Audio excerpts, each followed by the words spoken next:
Hello, entrepreneurs. Joe DeChara back once again with another segment of Joe DeChara Presents. And like I said, I'm not going to bore you with me every night.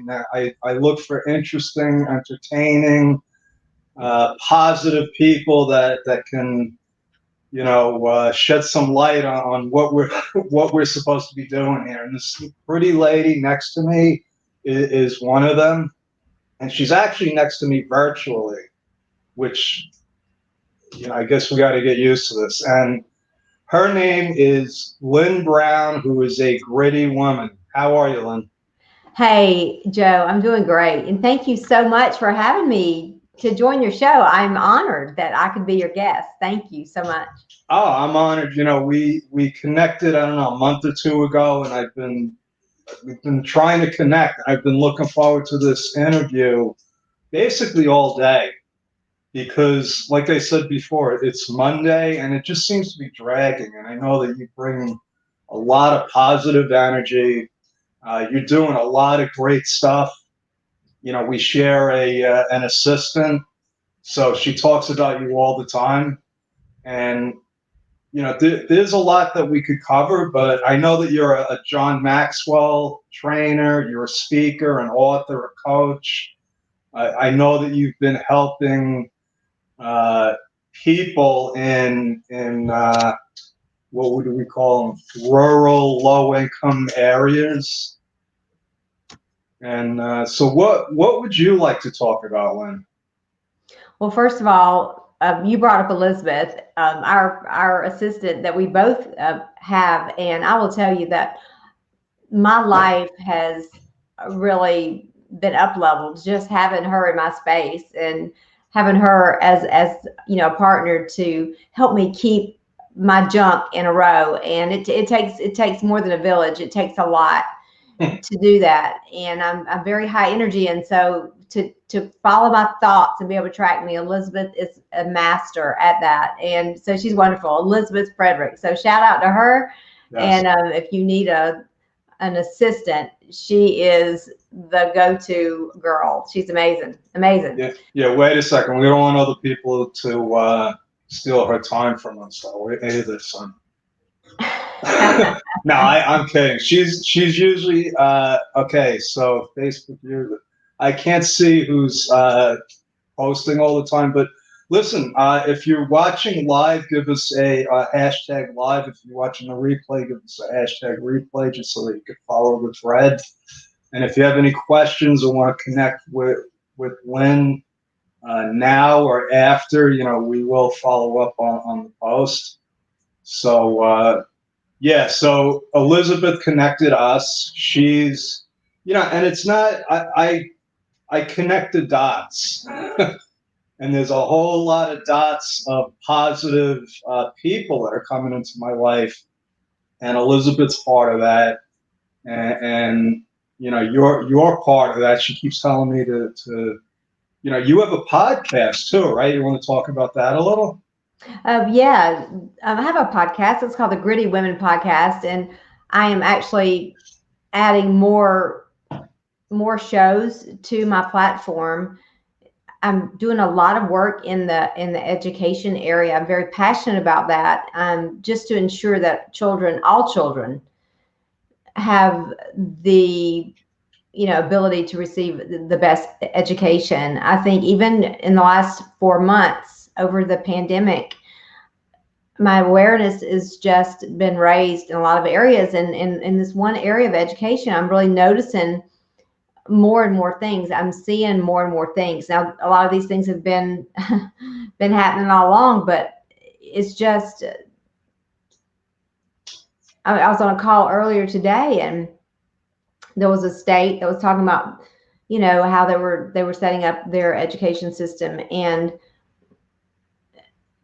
basically and I'm not getting political or anything here. I'm just telling you, just shooting straight. And that's how I do. I shoot straight. Maybe that's not the best analogy. I'm from the country. You can take the girl out of Madison, but you can't take the Madison out of the girl. So I'm from the country, and that's probably a redneck thing for me to say. So I probably shouldn't say that. Let me erase that and start over. Okay, so let me say this a little bit more tactful. The conversation that I had today that just really stirred my soul was that in this particular state, the public school students were staying home virtually, which that's fine. I mean, I know right now everybody's doing what they got to do. Mhm. And the other schools that had choices were operating because they didn't have to worry about transportation issues, and they all had their safe little plastic cubicles around every desk, and everything was just perfect. And I was glad and thankful for those students. But I'm also thinking about so many students in small town America and rural places, and even in big cities, inner cities, whatever, that are not as fortunate.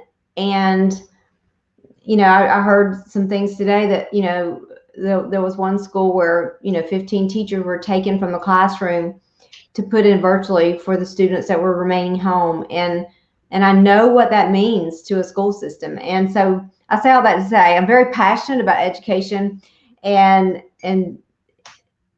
so I have a podcast for teachers too, just to be an encouragement to teachers.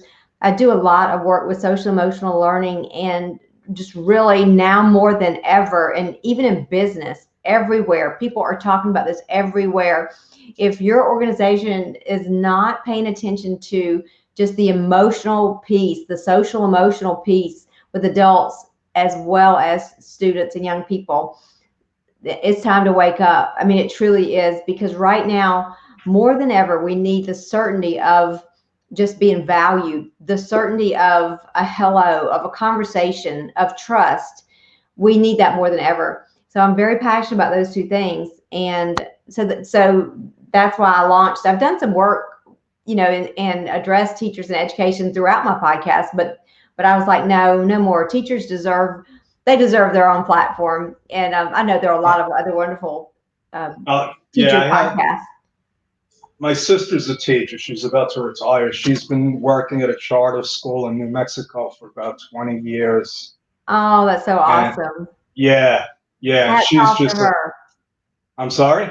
I said hats off to her. Round of applause. It was like, I wish that I was one of her students, because I know how passionate she is. And we've had discussions about, the education systems and what's right and wrong with it.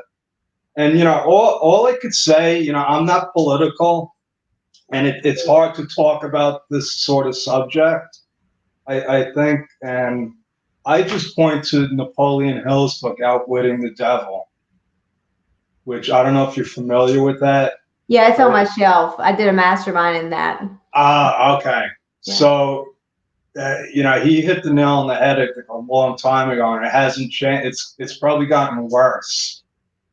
And he didn't publish that because he didn't want, the backlash.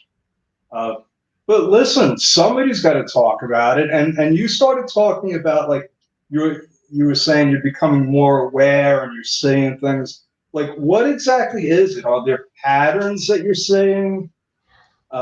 Things that could be that are just wrong, that could be changed? What is it?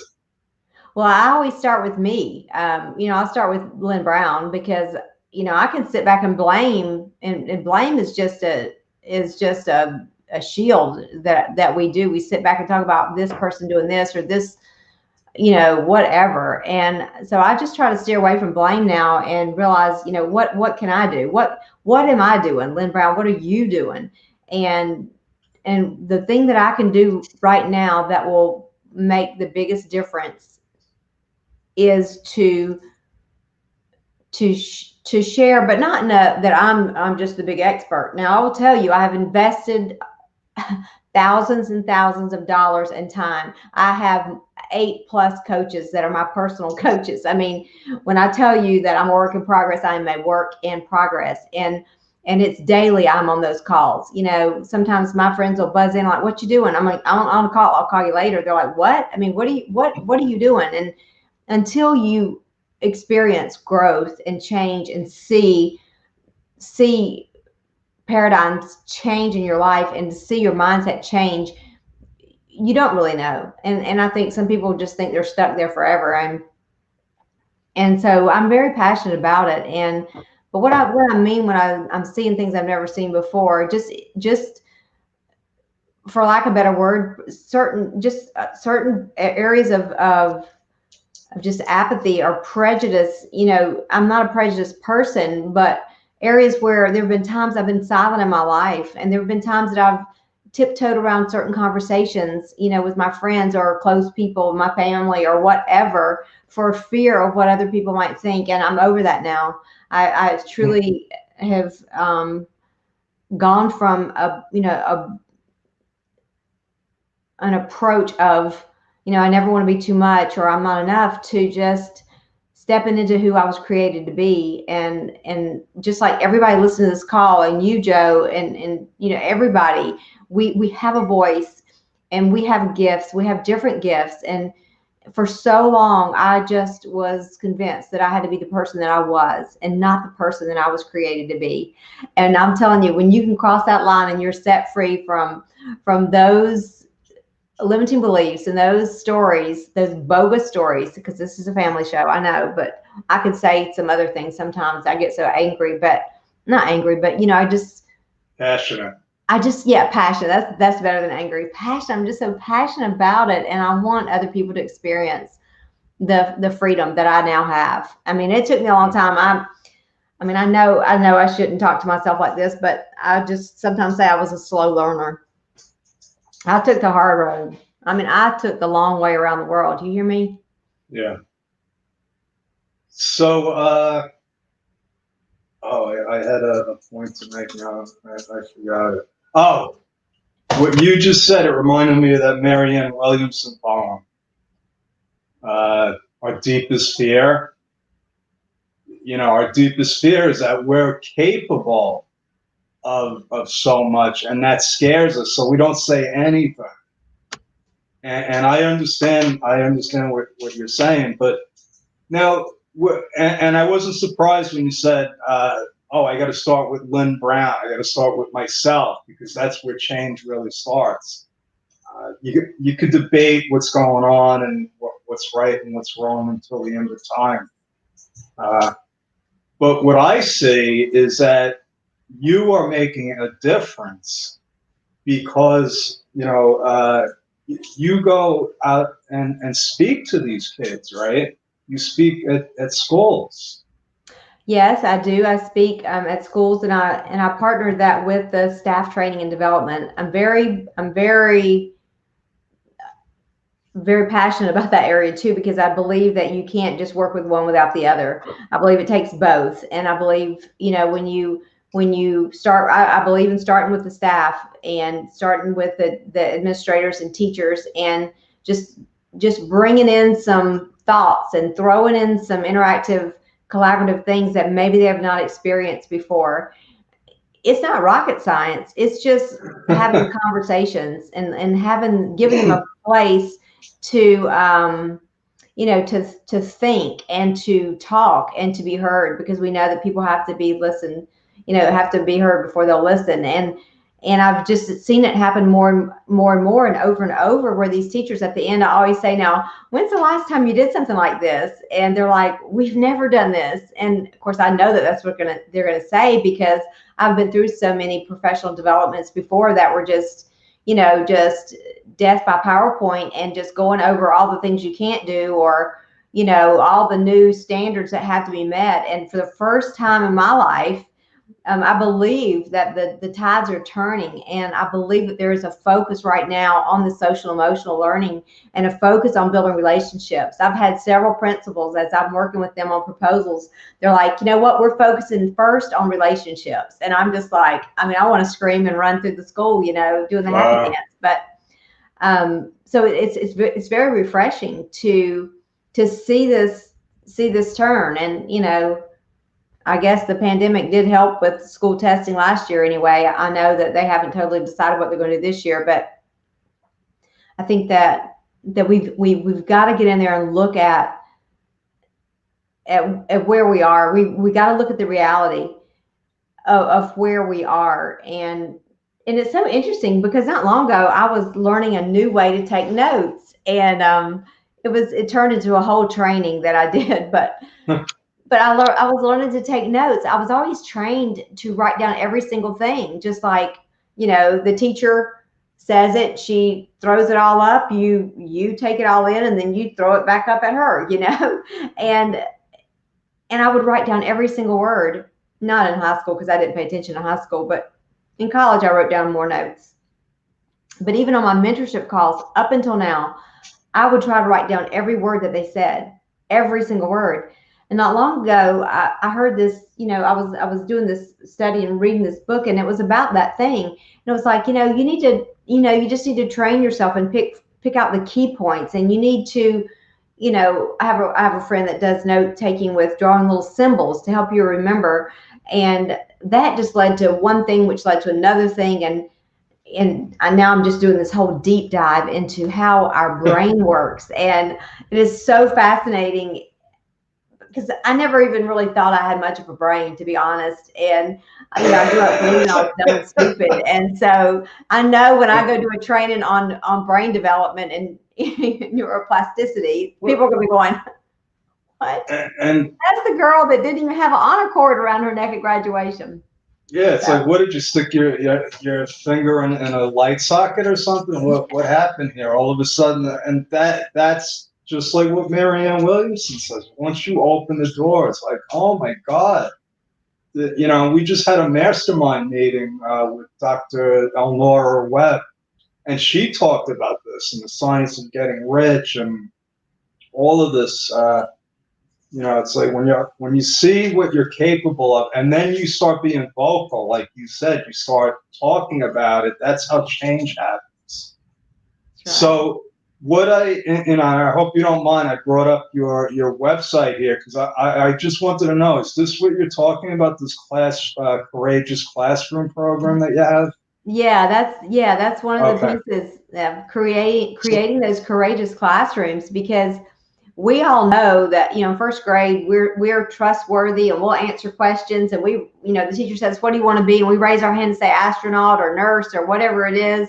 And then by the time we hit 5th and 6th grade, all those things begin to change, and, we start to shrink back. And by that time we've been laughed at, or, it could be that there are some teachers, we can sugarcoat it if we want to, but there's some teachers, that impact positively, and there's some that impact negatively. And, most shame and guilt begins in a school from the time you're kindergarten to about 6th grade.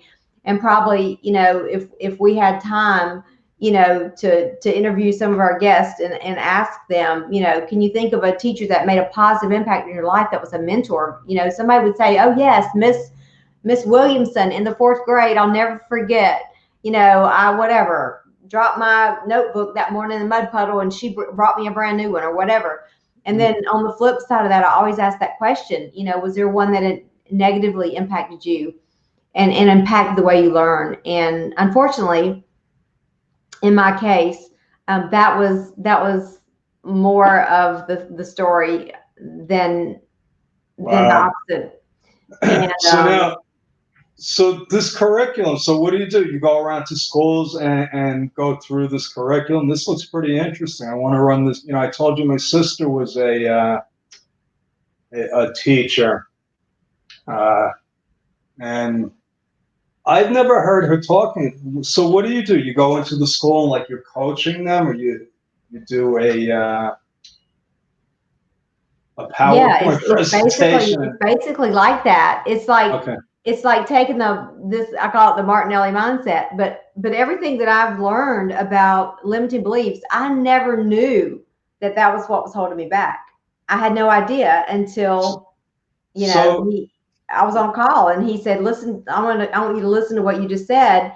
And he said, that is a limiting belief. And he said, your belief drives your behavior. And when he said that, my world changed. And so I was like, wow, if I had heard this in, the 7th grade. Right. Exactly. Of course, I wouldn't have been aware in the 7th grade. However, if somebody had just held me down and just brainwashed me with this, my life would have been so different. So that is what I'm going to do. That is what Outwitting the Devil is about. I believe that's what, Napoleon Hill said. Like, even Think and Grow Rich, the things like how to win friends and influence people, the relationship, they should start teaching it in kindergarten. And Well, they even do before. in kindergarten, because isn't that where you learn to be nice in kindergarten? Yeah, I mean, but And then no, what they want to happened? teach you how to be a fireman, how to be a nurse. I remember that. I was like, when I was in kindergarten, I said I want to be a CPA. You did? But well, it's just they put label. I'm not Yeah. an expert in education, I'm impressed. but I'm I'm impressed. an expert in common sense. And Lynn, when I started learning this stuff, which was exactly about 12 years ago, I was like, why didn't they teach us this? My Exactly. family didn't know it. They could. So, and this is why now I'm understanding why I made such, why I thought that I know what you're doing is so important. Because, and Elizabeth said this. Hi, Elizabeth. I know you thought you were hiding there from me, but Hey, uh, Elizabeth. Elizabeth comes on every day. I make fun of her, so I don't know why. But we definitely pumped you. You know that we love you, Elizabeth. But she says teachers have such an important impact on students, and we all have to be courageous. So, yeah, doesn't that make sense? Don't we?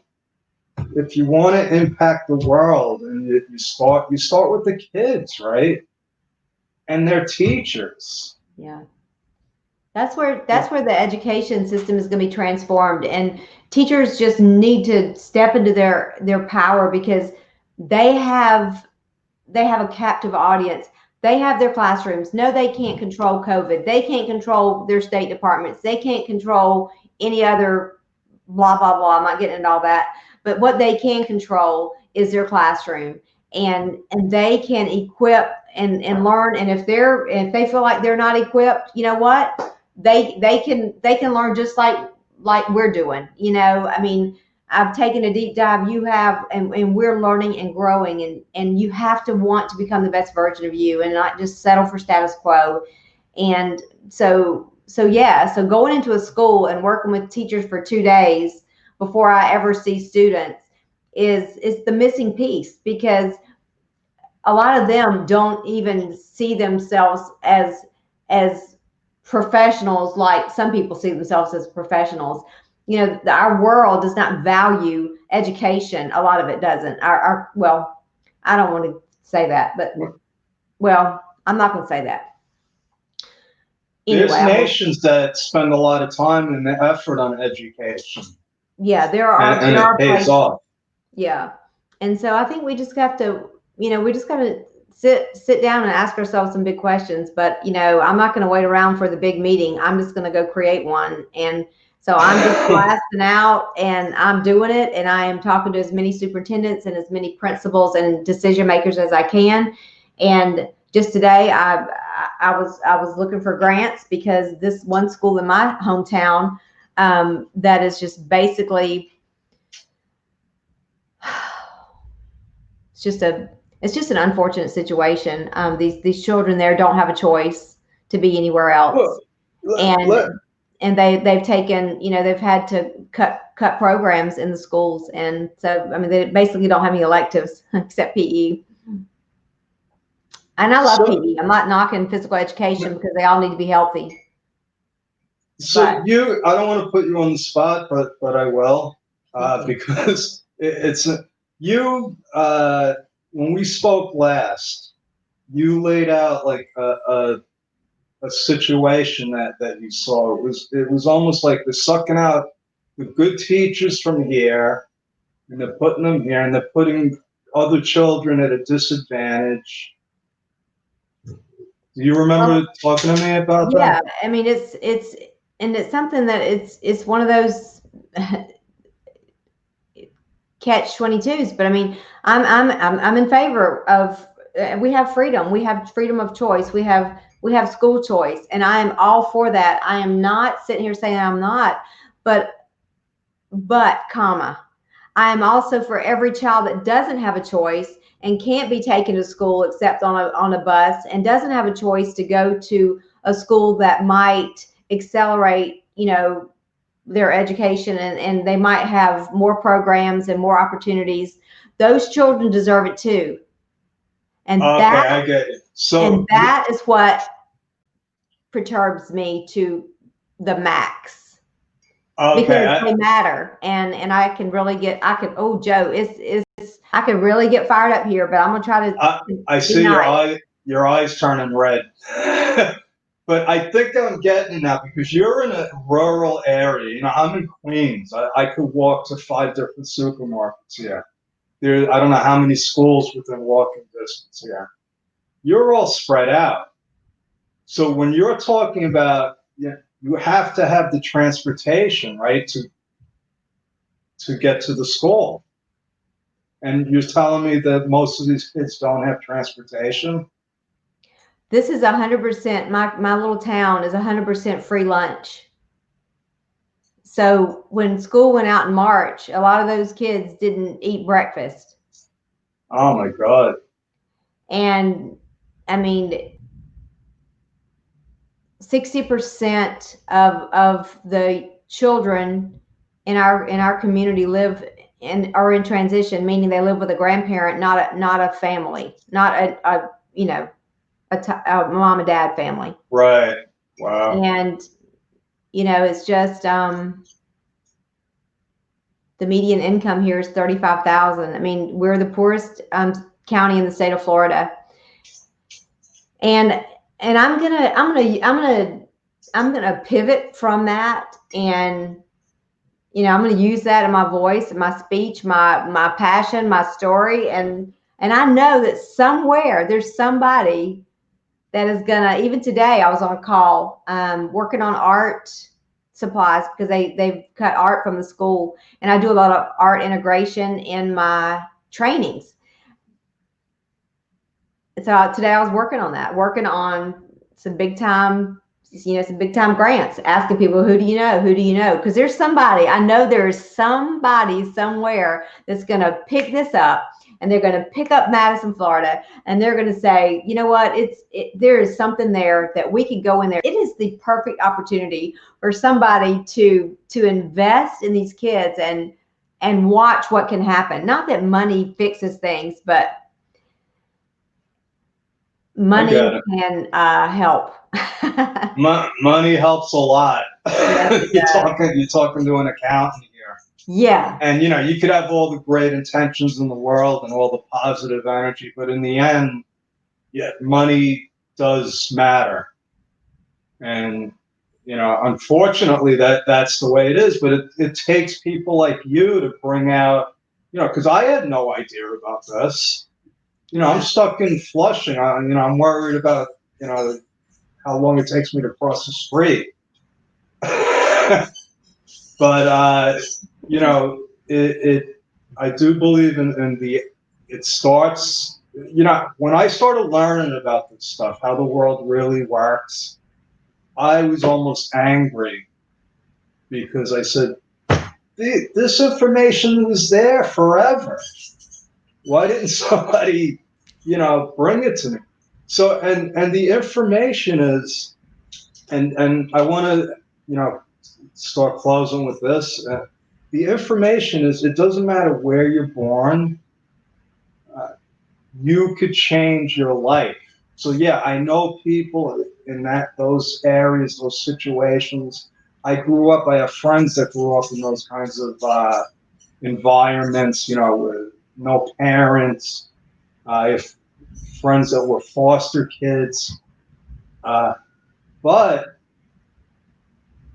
what I think happens, and maybe you can tell me, you're born in that situation. Nobody tells you that there's a way out. That's it. Okay. They got to hear. They got to hear it at least one time. And that's what. If I don't tell them right now, I don't know who is. So I go in there and I tell them the truth. I'm like, you are believing a lie. You have been told that your school is at the bottom. You've been told that you're going to work in the chicken plant, or either go to jail or work at the prison. And that's what you believe for your life. And I know that there are doctors, lawyers, and the next president of the United States can be sitting in those schools right now. And so that's the first thing I tell them. Okay, but now you're not starting with the kids, though. You're starting with the school teachers and administrators. Well, I mean, I've already done training in these schools before with the teachers, but yes, I'm not going to tell them no if they say you got to start with kids. If I can get in the door, all I need to do is get in the door. I've been in trainings before where I've done stuff with just with kids, and the teachers are raising their hand, answering the questions. What do you mean? I don't. I'm talking about maybe the law of the environment, and we're talking about the law of the environment, or we're talking about the law of the rubber band. And I started explaining it, and I've had teachers actually wanting to comment and wanting to talk. I mean, because they like it. They think it's interesting. I love that. I love that. And that's like an epiphany. How are the kids going to get the message if you're there, you're not there permanent. The kids are seeing the teachers and the principal and all of those people every day. And I know, for my sister, sometimes it's got to be, to be a teacher has to be like a calling. I know it was for my sister. She could have made a lot more money doing something else. Yeah, it's definitely not for the money. And, and I see this all over in any school I work in. As a matter of fact, it was New Mexico. Yeah, I did a virtual.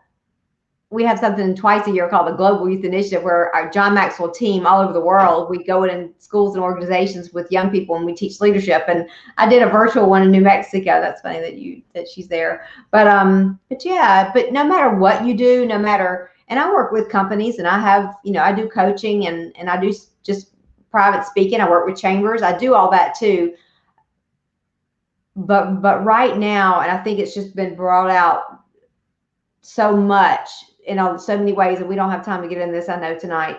Yeah. But through the pandemic, through this COVID, I've seen such a divide, and there's just so much injustice in this world, and I cannot turn my head, and I'm a person of faith, and I can really get irritated with this too. But it's probably good we're running out of time, because you probably don't want me to get into all this. But even picking and choosing which parts of and who you'll serve, that kind of bothers me a little bit too, because I think that I don't know, the God that I serve, I don't know that he picks and chooses. Yeah, I that's not my, I have a lot of faith, and that's it. I just, let's call it blind faith. I know there's a God, and it's not me. That's exactly right. Yeah. And I'm not supposed to decide, who is worthy and who's not, but it's an exciting time to be alive, and we all have so much to give. And one thing I'd like to challenge everybody listening, and I do this all the time, is just take this 30-day gratitude challenge. I noticed when we jumped on here, you're like, oh, I'm glad you're here. You're gonna, bring in some positivity and all that stuff. But yes, the reason that my heart is full is because I've put these systems in place. I have put these non-negotiables in my life. And, my quiet time in the morning, with God, just that quiet time to get my brain right, my heart right. I do that every day. And then I do gratitude, and I write daily gratitude. I've done it for 5 years. And that is the one thing that has refueled my joy. And it's the one thing that has removed all the shame and guilt from my life. And so if there's anybody out there struggling with that, it sounds so simple, and it's one of those things that's easy to do and easy not to do. But I just want to challenge everybody, take the 30-day challenge. And I always say this, hey, I'll throw it out there. You write gratitude for 30 days. I had to start with 25 things a day. So that's what I throw out there. Wow. 25 things a day for 30 days without missing a day. And if you do that, then you text me, you call me, you message me on Facebook, and I'll send you a prize. But you'll be amazed at the people that don't do it. I'm going to take you up on that. Okay, today okay, is Joe, it's what? on So 30 days. You can't miss a day starting either. what? Starting today or starting Yes, tomorrow? today, Okay, so not starting tomorrow. today. So Today. I know Elizabeth is keeping track of this stuff. So Mhm. and and Well, she you got says, both of us on you. yeah, okay. So how could I fail? Mm-mm. So Elizabeth is reminding us that you have a 30. Oh, okay, the 30-day mindset gratitude. And she put your website, grittywoman.me, and I put your website, lynnbrown.net. That's fine. You can put it How, all. It doesn't matter. You can okay. find me any way. Thank you, Elizabeth, so much for keeping up with me. And me too at the same time. Gosh, she's got her hands full, Joe, with us. So yeah, yeah, she earns her money. She At does. least She does. I I make love her it. She's earn her right. money. So yeah, it's one of these days, and maybe me, you, and I could get on Elizabeth because she said she was going to do a live interview with me here, and she hasn't booked it yet. So I don't know what that's all about. Oh, I think you need to send her a link to your calendar or just get that done tonight. Yeah, she has the link. So You have anyway, the link, Elizabeth. we'll get that. She wants to be the guy on what was that, Tim the Toolman Taylor? You know, the guy with the neighbor with, you only see his hat, yeah, Yeah. so we're gonna take away the fence. Yeah, you're going to be on the show, sister. So I think you mentioned you had something coming up, something in October. Yeah, I'm going to do a gritty women conference. I think it's time to unite all the gritty women around the world, and I've just have met so many amazing women, and it's time for us to get together and just maximize, our passion and go add value to more people, and just really get this movement growing in big ways around the world because people need it. Okay, awesome. And how do they sign up? Just go to your website. Yeah, Elizabeth, we'll be working on that. But if they just go there and just put in their info, I'll send them all the deets. They'll be coming soon. Okay, so or they can just connect with you on Facebook, or they can Instagram ask. at Lynn Yeah. Brown Co. Yeah. Okay, that's awesome. So now, so you want to connect with more school administrators? Is that who we could help you with? Yeah, that would be awesome. Just Okay. yeah, anybody that wants to, just add value, grow this, gritty culture in these schools and these courageous classrooms. It's just Yeah, I'm gonna see if I can connect you with my sister, and I got a couple of other clients and friends that are teachers. So yeah, I'm gonna definitely do this. We definitely we have to do this again. We never have enough time to get into everything. I know. Well, Any thank you so much for having. any parting words of wisdom? I just want to encourage everybody to just get gritty. And the G is for gratitude, to practice that daily gratitude. R is for just up level your resilience, because we're going to fail. We're going to fall down, but we're going to fall down and we're going to grit back up. I mean, the resilience and the failures is where we learn. The I is for be inspired. If you're not inspired with your own life, I don't know how you will ever be effective in anything that you do. So fix what's not working. If something needs to be fixed, fix it. And I never wake up to an alarm. I never have used an alarm because I'm just so excited to wake up and live and get going. So the two T's in gritty are think tough, because this is not for wimps. Life is not for wimps. And we have to think tough, and we got to protect our thoughts. And why is you do you. So you know what? Just be you. You're perfect. You're imperfectly perfect. And so just get gritty. It's the new strong. Awesome. I love that. Wait, what were the two T's? Think tough. Think tough. Yeah, that's why I have these boxing gloves right here. Oh, I have them right there. I like to box, and I like to hit those bags really hard. And but you gotta think tough. It's not, you can't be wimpy. So that's the first time I saw pink and tough in the same sentence. Yeah. Pink. Yes, it goes together. Okay, think tough. I love it, Lynn. Thank you. All And right. yes, I feel like I got a jolt of energy just for that. So next time, if I need it, if you need a boost and you want to get energized, connect with Lynn Brown. That's right. Okay, that's our story. We're sticking with it. Thanks for visiting, and we will be back again tomorrow. Thank you. Have a great night. So, thank you so much.